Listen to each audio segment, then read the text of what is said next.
Anyway, our speaker today is Dr. Vanessa Neumann, who is from Venezuela. She has done a number of things, so I will limit my introduction. She has consulted for and worked for the State Department and the Defense Department. She is the president of Asymmetrica, a political risk analysis firm focusing on Latin America. Focusing on crime terror pipelines. Crime terror pipelines. Yeah. Started in South America, okay. Now we're anywhere. Follow the trouble.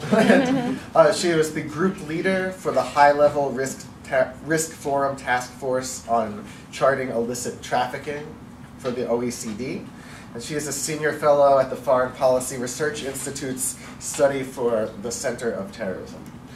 And in keeping with our usual format, she will speak for 25 minutes or so. I don't ever really make any sort of forceful interruption. Once in the last 10 years have I done that, and it's doubtful that will happen again. What was that? I'll tell you at dinner. I can't. You can't say publicly. No, I just can't. If people were in the room, they know. Oh, I see. Okay. And then we'll go to Q&A, which I'll moderate from here. And with that, I'll turn it over to Dr. Neumann. Oh, okay.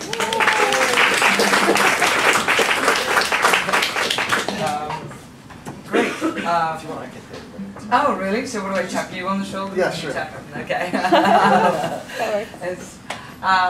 Okay, so, yes, Vanessa Neumann. So what I'm discussing tonight is the basis of a book I'm working on, trying to balance sort of a day job and writing a book, and I'm also writing a novel. I mean, it's too much. Anyway, but the book is progressing a little slower than I would like, but it's progressing.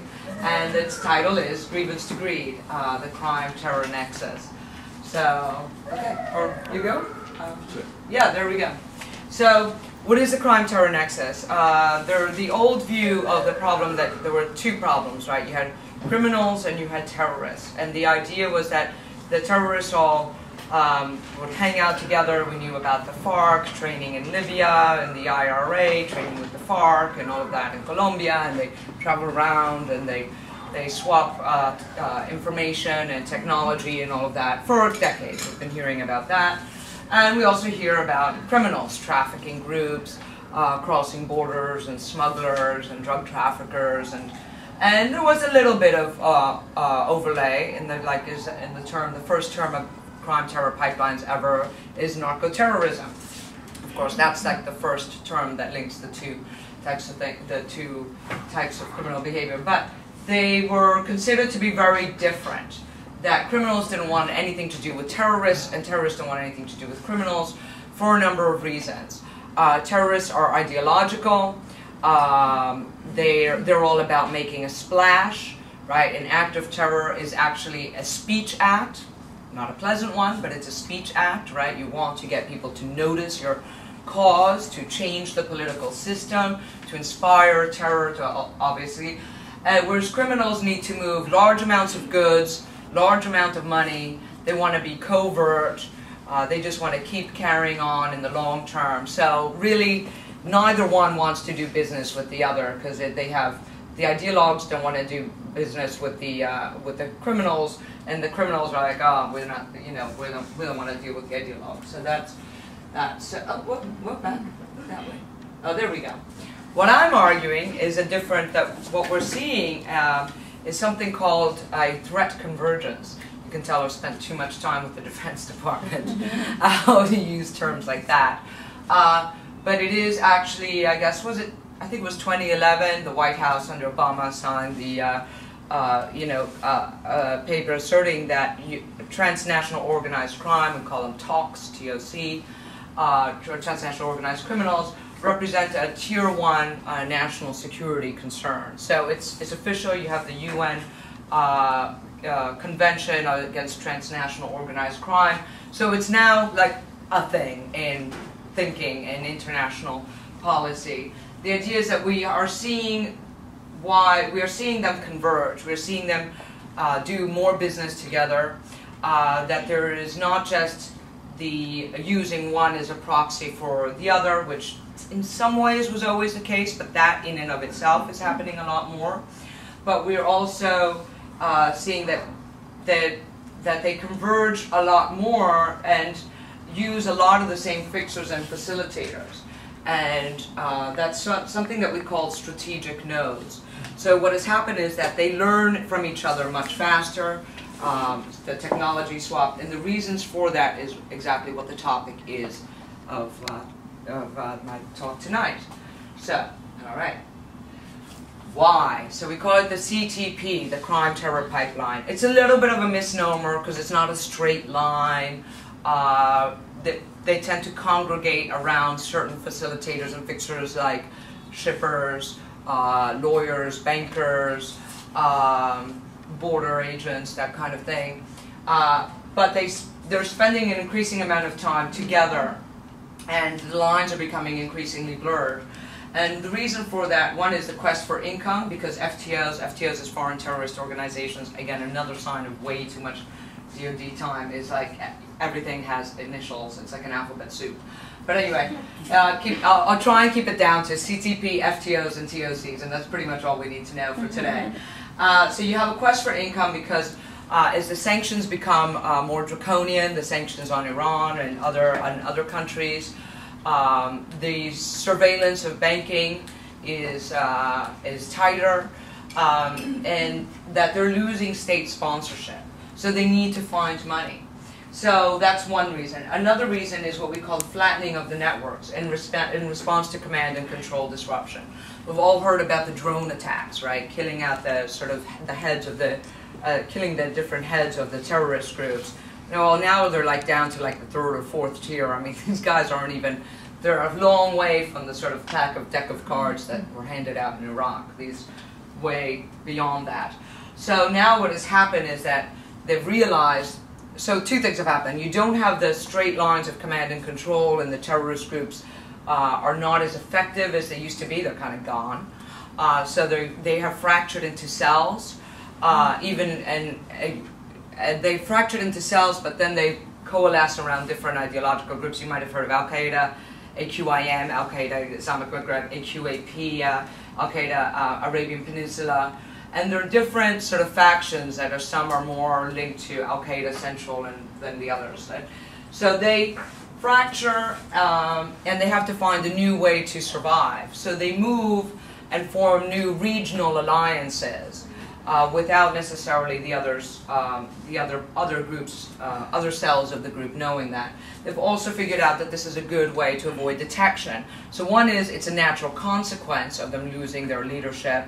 But it's also a learning and adaptive thing, which is why we call them a complex adaptive system, which means a complex adaptive system is sort of a term borrowed really sort of from biology, where something is fractured into, well, not just biology, other sciences as well, is fractured into smaller cells that each cell sort of fights to survive for itself, but its behavior also maximizes the survival of the entire group. So they move quickly. Also, the interaction between criminals and terrorists creates what we call, or what I've called, a positive externality. I'm not sure others have called it that, but I am in my book, which is basically a symbiotic destabilization of government. The existence of one group weakens the government and the state, which is a common enemy for both groups, and creates a positive environment for the other one to flourish, right? You're exhausting state resources. You're both against law enforcement. So that makes it easier for each other, for the other one. And that's why, as I said, narco-terrorism. So, crime terror pipelines. One big aspect of it is something called is illicit trafficking, right? The crime aspect of it. It's huge business. There's another reason why terrorism is getting increasingly into drug trafficking, cigarette trafficking, and everything else. Counterfeiting. You all heard about Al-Shabaab, the attacks, as now that they're very funded by ivory smuggling, and the Algerian kidnappings in January was Mokhtar Belmokhtar, also known as Mr. Marlboro, because they were heavily funded by smuggling tobacco through the Western Sahel, basically either counterfeited or contraband tobacco. And this is, so now here you can see just how big a business that is. And if you are on a jihad or want to overthrow your government, in anywhere, you want access to that money. So it's $650 billion illicit trafficking. That's considered a reasonable estimate. Mostly drugs, but also counterfeiting. And here is some of the numbers, some of the breakdowns, right? Even trafficking in humans, human trafficking, what we would call sort of modern day slavery. So the classic case is, of course, cocaine. As I said, I'm from Venezuela.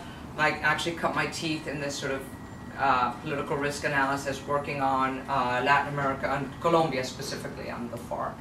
And I've actually probably traveled around Colombia more than Venezuela. And so we're familiar with the issues with cocaine trafficking. You can see some of the routes, how big the problem is.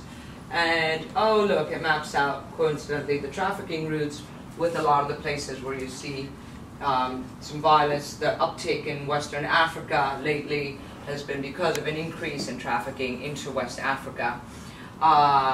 Especially you have planes that go either from Venezuela or from Brazil, go straight into Guinea-Bissau, which is right on the western edge of West Africa. It's sort of right in the middle there, tiny little thing, and has a great archipelago of islands, which was really easy. It's very poor governance, has great geography for smuggling, because you've got little islands, easy to avoid detection.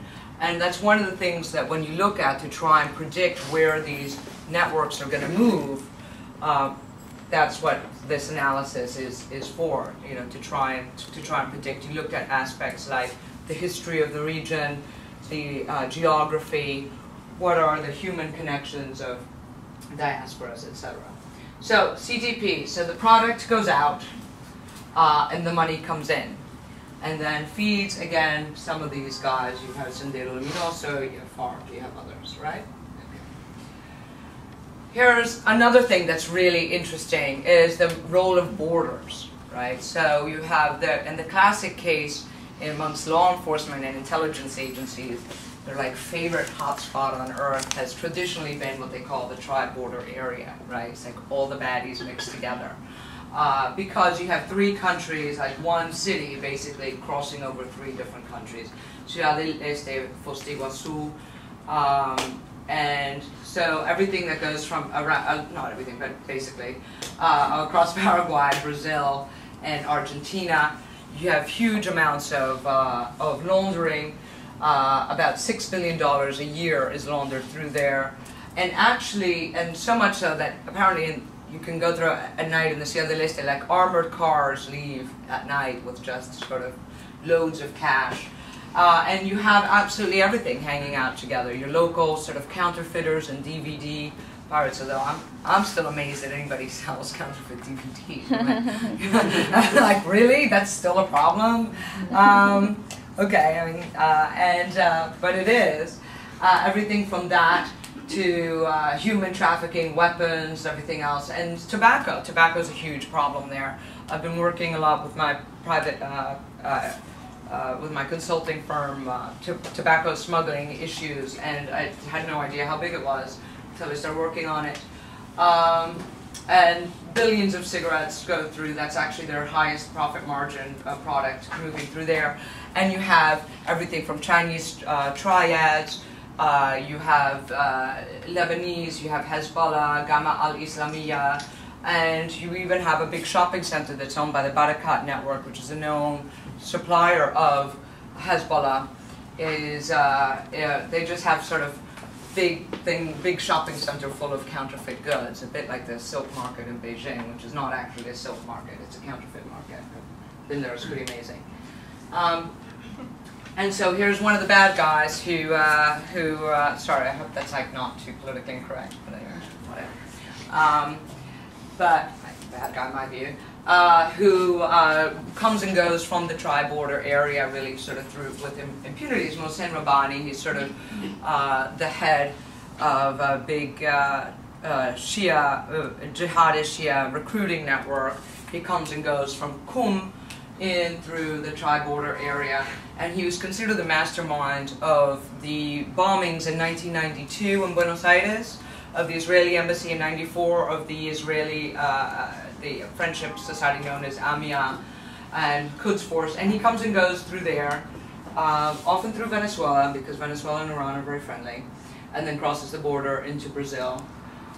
So here's where it happens. Here are some of the factors, and in the book I start getting into case studies of just, well, it's like everywhere in the world, so I can't cover everywhere, so I've just picked a few places to see what the dynamics are that feed into this growing convergence between criminals and terrorists. And one is having a history of violence in the region is pretty helpful. You know, you already have a bunch of, if you have youth that's already unemployed, angry, disenfranchised, raised with violence. In Colombia you had La Violencia, which started in the 40s, which really gave rise to the FARC, and then which gave rise to the paramilitaries, which then led to a civil war. You see that over and over again, and there's just like literally a culture of violence, and where being a fighter is considered a job, especially if there aren't that many other jobs to be had.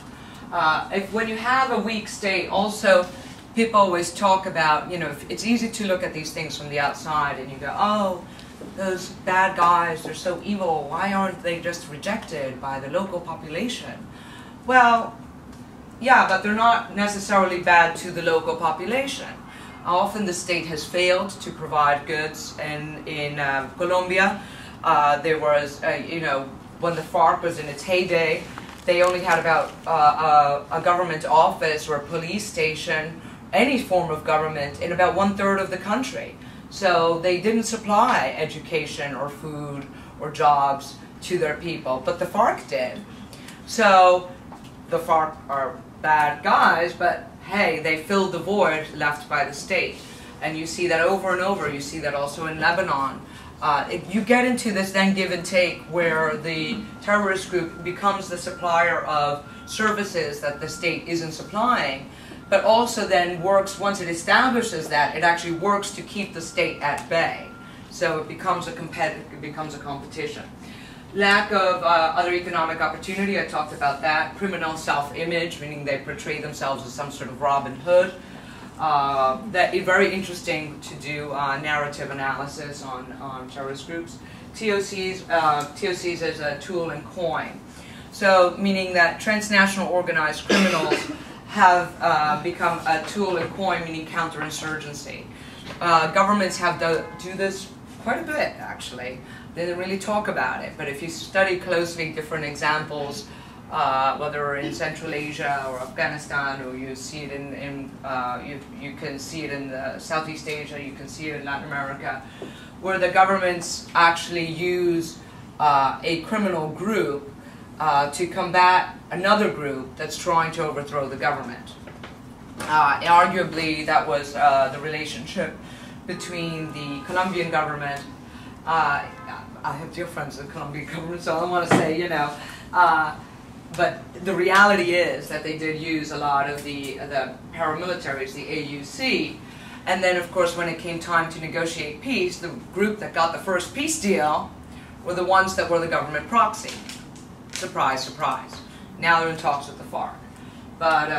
But now that paramilitary groups have now become the BACRIM, the bandas criminales, have reformed, kept a lot of their main command structure very similar, and are now drug trafficking again, but calling themselves just criminal gangs, and they have also fractured into smaller groups from cartels to what we call cartelitos.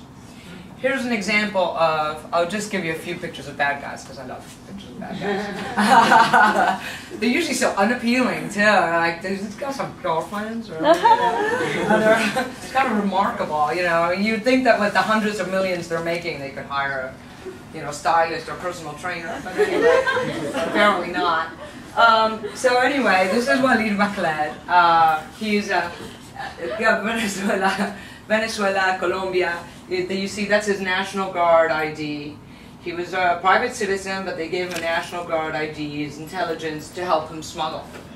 So he was in cahoots with the Venezuelan government, who was in cahoots with the FARC, and smuggling a lot of drugs. I've written about this, about him and that a number of times. He was providing 10% of the world's supply of cocaine. There's absolutely no way the Venezuelan government didn't know about it. He owned the biggest airline, Aeropostal, had huge warehouses in the biggest port called Puerto Cabello, and he bought his precursor chemicals from the state oil company. So, you know, but then, of course, when he got caught in a town called Cucuta, which is literally a border town, back to the borders, right, between Venezuela and Colombia, he started singing like a canary, giving interviews on Univision and saying, oh, all that money goes to Hezbollah and the Venezuelan government knows all about it. So they wanted to bring him to he wanted to go to the US. He's like, if I go to the US, I'll tell you all about it. Just don't let me go to Venezuela. And for some reason, which I still don't understand, the State Department didn't bring him to the US. Chavez got him, took him to Venezuela, and we've heard nothing more about it. I mean, I guess. And then they said, oh, we're so horrified that we're involved, and they got this other, then they started prosecuting this judge who was processed his ID card and other paperwork, and then he fled to Central America, where I think the DEA sent a plane and picked him up and took him, having learned their lesson, took him to DC. Here's another guy, he was even worse. They picked him up earlier this year. He smuggled 400 tons of cocaine to the US a year. So he makes the other guy look like an amateur. And just to get the sense of the size of the problem. The way they got him was they had 69 locations under simultaneous surveillance all over Venezuela. And it was like the DEA, the CIA, MI6, the Colombian police, everybody but the Venezuelans were involved. I mean, it was like totally global. And I think they ran it out of like a hotel room in Washington, D.C., you know. And they had the Colombians talking to the Venezuelans to keep the Americans out of it, for obvious reasons, you know, because if they knew the Americans were involved, forget it. They got him. And they brought him to U.S. And again, he's like, well, I'm doing this with government cover, you know. Okay, so one of the reasons that you see that is, so that's sort of the role of how governments are not that innocent, okay? Here's another thing that can happen, which is the role of diasporas, which I've been writing a lot about. How diasporas are activated, how they can be criminalized, and why. What are the forces, right? Here's an example. In Lebanon, you have about 4 million people inside, 4 million Lebanese inside Lebanon. You have about 17 million outside Lebanon. So that's what you call a network, okay? That's a lot of people elsewhere. Most of them, you have a great history of Lebanese history in the Americas, especially, you know. Carlos Slim is Lebanese, so Shakira, you know, so a lot of, they're very mainstream, but when I've been to Lebanon, I was there to research Hezbollah, which is interesting, and find out what their relationship was with the Chavistas and the FARC and all of that. And you see that there were increasing waves of emigration with different events that were going on in the Levant, you know, the war with Israel, different attacks in 2008, also when the attacks by Hezbollah in Beirut, and you get waves of emigration because they're being sought out, they can't get jobs, etc. So they try to move either to southern Lebanon or Europe, which said, oh, no more Shia radicals, thank you very much. Or so they move to where they have people who are already established there, right? You go to where your relatives are. Or your buddies, which happen to be in West Africa and in Latin America. So you get sort of the new wave that have a different agenda from maybe the original wave, but they have something to tap into, and it's very powerful because it's the mainstream. Not always, but this is something, if you're trying to do a little intel analysis or a little modeling or prediction of where the problem might go, is one of the things you want to look at. I talked about the tri-border area, right? And then in the case of Latin America, you had the rise of some very sympathetic leaders of the Chavistas, where you had some people who were actually of the descent of of Middle Eastern, but a very particular breed of Middle Eastern, not, descent, who also had an extremely political agenda that was also linked. His former interior minister of Venezuela, he's still there in the administration under Maduro. They're saying that they're going to replace the vice president Elias Hawa with him, probably. But he's cleaning house now in Venezuela, getting rid of anybody who might object to Maduro. Things are crumbling. It's going to get worse before it gets better. Anyway, his father is the leader of the Ba'ath Party in Venezuela, and his great uncle Shibli al-Aissami was the Secretary General of the Ba'ath Party under Saddam Hussein in Iraq. And you go, what? I don't understand.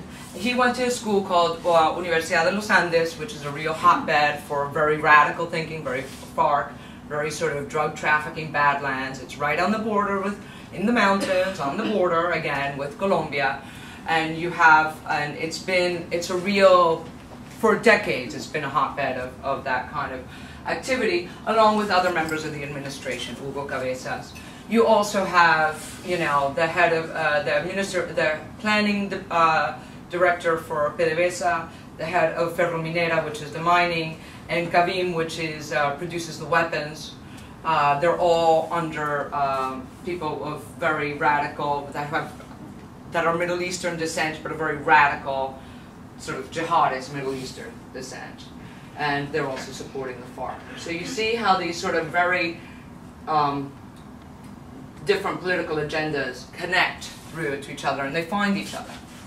Ayman Juma, a famous case everybody knows about, well, most people who do this know about Ayman Juma, Lebanese, Colombian, got caught out in that famous case where they laundering the money from Colombia to the Mexican cartels. I thought they really got him because nobody understood just how big Hezbollah is as a criminal operation. Everybody talks about, well, Iran gives them somewhere between 200 million a year. That's dropped. Obviously, Iran can't give that much money anymore. They thought it's major. And I remember when I went to Lebanon, and they're saying, well, they have as many employees as 3M.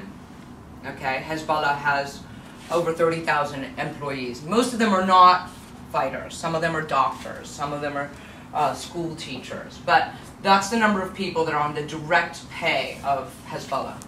So I'm thinking, I don't know, it's got to be a lot more money than that. Sure enough, this guy laundered for them 200 million a month. So obviously, whatever our estimates of the size of Hezbollah's income and criminal organization was really underestimated.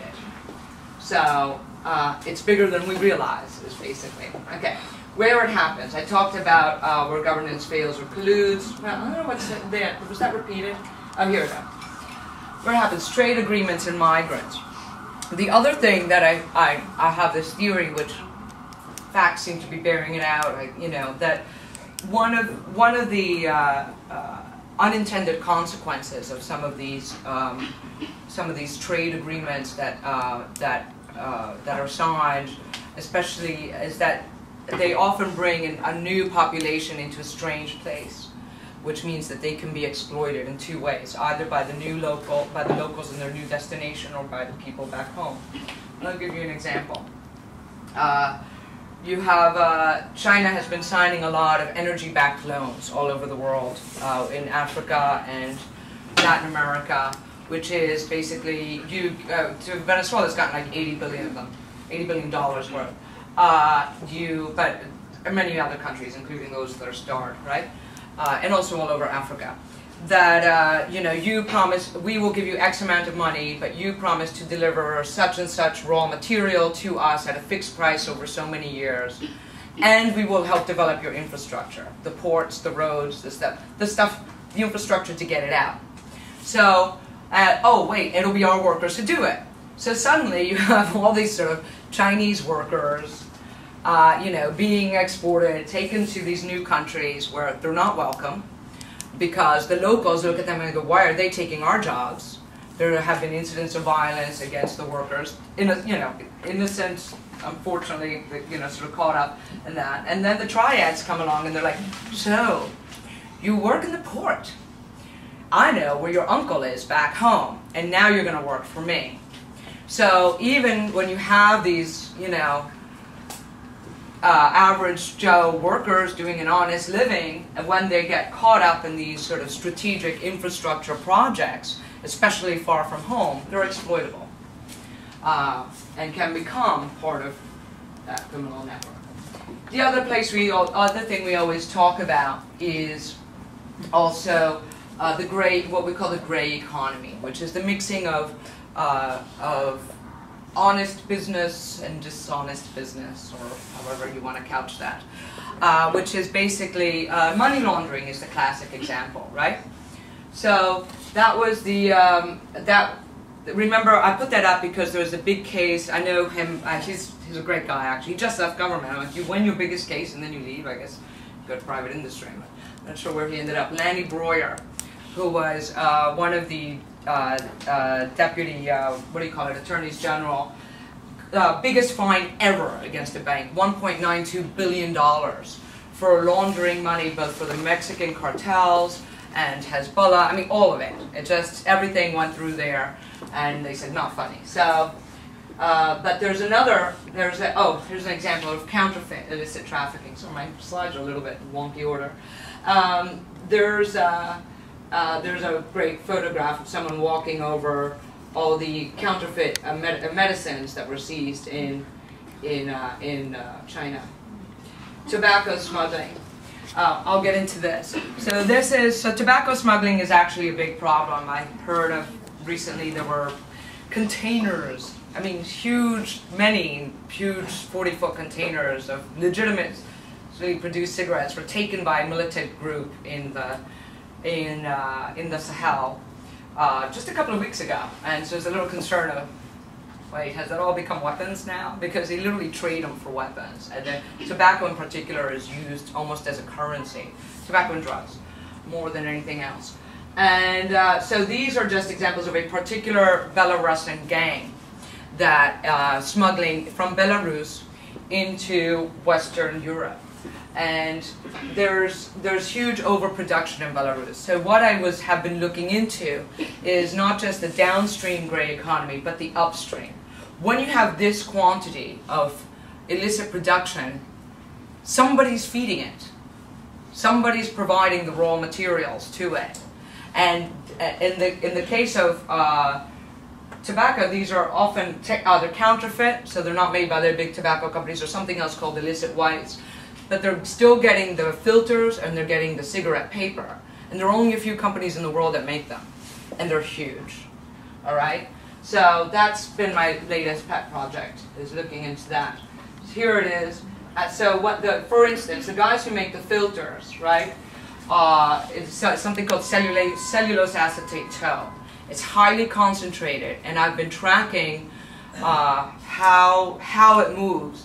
That Eastman and Celanese, for instance, are basically overselling 10% of their sales, at least 10% of their sales are obviously going to criminal networks, and they know it.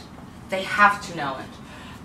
Because Eastman is selling just to Belarus. You can track trade data. It takes a bit of effort, but you can find the data. Has been selling 10 times, or 9.17 times the legal quota in Belarus, and they're all really nasty gangs. And then a lot of these cigarettes then head west they either go into Russia and feed that honest non-criminal organizations there, right? And then, or they head west into the UK and Ireland, where the price for cigarettes is the highest. So you go from where it's low to where it's high. And there's been a lot of seizures in the hands of the real IRA that's rearming, that's going on now in the last few months, through tobacco. And what upsets me is that these are American companies feeding these groups. So if you want to dismantle illicit trafficking, don't just look downstream, also look at the culprits upstream. Because as I was talking about before, it's all about looking at the networks and identifying the strategic nodes.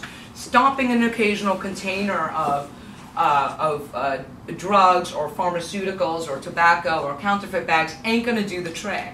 You have to dismantle the networks, and to do that, you have to find their vulnerabilities. And those are the nodes like the suppliers and the shippers and all of that. So another case of where it happens is conflict areas. I talked about that. The MS-13, the Mara Salvatrucha 13 are considered now a third-generation gang, which means that they're sort of transnational, they're quite sophisticated. And they were actually born of the violence in El Salvador in the 80s, right? Mara Salvatrucha means Salvadoran gang. And so as they fled, again, a group of people, a generation basically of youth that grew up amongst violence, fled, and a lot of them crossed into the United States and then went and looking for work. Again, there's a spread of a diaspora. Some of them honest, peace-seeking, some of them not so much. But it provides a network that you can tap into. Again, the weak states, the states were not good at providing for their people. The criminal networks were better at providing for their local populations. Narcocultura, they have you guys heard of these narco corridos? Have you heard about them? Yeah, you have. Daniel has.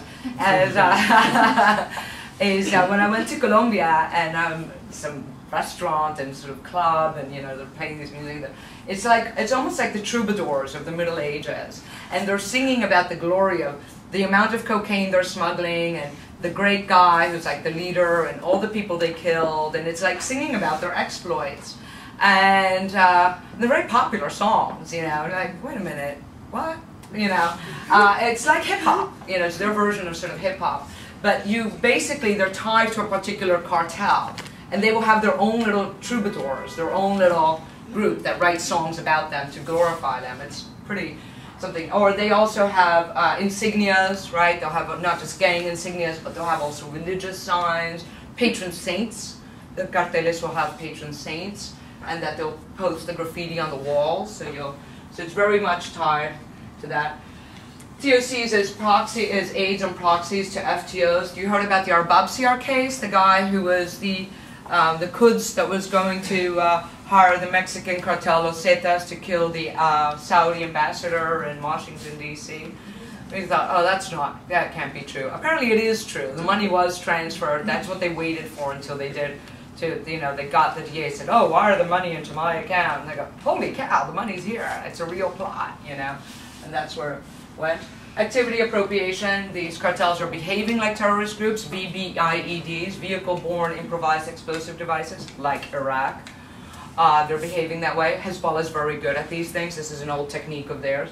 And beheadings. They're just beheading people and posting it either on, on YouTube or just sticking the heads out in the. Well, so they are behaving like terrorists because they're instilling terror. So instead of just being quietly criminal and carrying on, they're very much advertising, we're here, we are challenging the state. We might overthrow you, fear us and have your allegiance to us and not to the state. That's a different area. Oh, you have a question? Yeah. What does TOC stand for? Transnational Organized Criminal. Okay. So they're transnational organized criminal. And FTO is foreign terrorist organizations, right? So they're the other side of the CTP. The other thing that happens with this is you get activity appropriation, and they learn from each other very quickly. You see that some of this is focused on drugs, but other things are going in through similar ports. You have not just the drugs, you also have the precursor chemicals, you have human trafficking, and they're coming in through a lot of the same ports, and so you'll have maybe Chinese triads smuggling people in, especially through the ports of Mazatlan and Manzanillo, and as the people move north, they're traveling through Los Zetas territory.